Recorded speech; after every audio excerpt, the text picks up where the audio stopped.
Nothing that's happening in the market until June, the end of June, and maybe it doesn't happen then.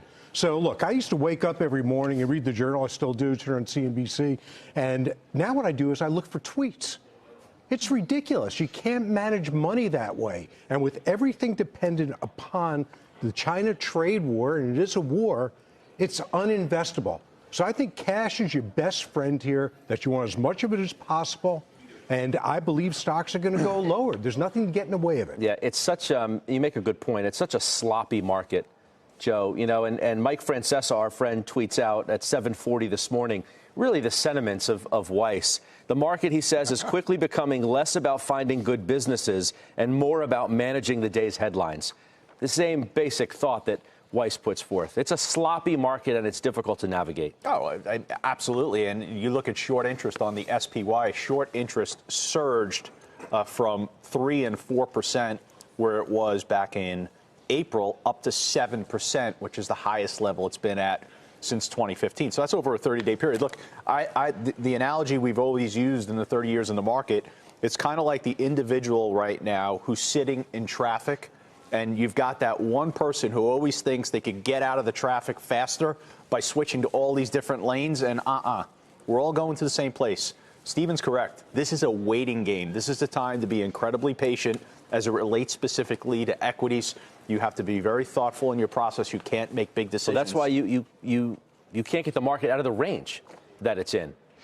Because of the way it's trading. I would agree. It's up, it's down, it's up, it's down. It's a headline-driven market. It's a lot of... Well, it's going to get out of the range. At the lower end. Look, it's not just about today and China, right? It's about the long-term effects and the unintended consequences, or the unknown consequences, more importantly. So, look, if a China deal happens, fine. But also, you've got to take a look. China's not going to keep going the way they were going and using our technology. Right? We heard from Huawei today. They've been planning this for a while. What's that going to do to our technology companies going forward? It's going to hurt them.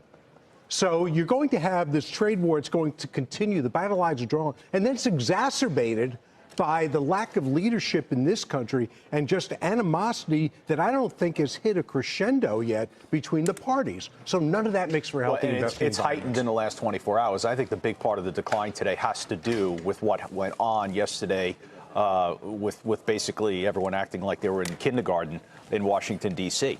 And when you have the academic institution being controlled by the kindergarten, and that's Washington, D.C., you're going to be down 400 points. So, Doc, you got Apple now sub 180. It's down another 2% today. The low today was 177. You've had some target cuts of late to around the 175 lane. There's been some articles written that Apple can, go test 150. Is that where we're heading for this stock yet again? Because if that happens, got a problem. The market ain't going to look like it does now. I don't think we're going to be at 150. I don't think Jim gets that second bite of the apple, as Stephen has intimated. I don't think that's going to happen. But I pointed out yesterday that just the beginning of May, they were aggressively buying with the Apple at 209. They were buying the 190 puts, and they were buying them in big numbers. And we talked about it yesterday, and I tweeted out that chart. Today, Judge, they are still buying some protection in a host of stocks that are exposed to what the president has done and what Huawei, by virtue of it pulling back and not being able to do things after the 90-day cooling off period is over. I'll point out also that they were aggressively buying puts in the S&P today, and in the QQQ in particular. They were buying at the 178 level puts. I'm looking at the 200-day moving average for the Qs right around 175. That's where I think you get a tradable bounce. You in Q puts? Yes, I am. Bought those today. Already was in the Apple puts that I talked about. I don't think days like today are great days. I agree with Steve's funny thing about the SPF. I think you want to buy that kind of protection. Yeah. I don't think you want to scramble in and buy VIX when it pops to 18 today. From being able to buy it in the mid-14s just a little bit ago. I think that is setting yourself up to get hurt. The people that I see with broad portfolios are buying some protection, but they're doing it in the smartest ways possible. Spreads primarily.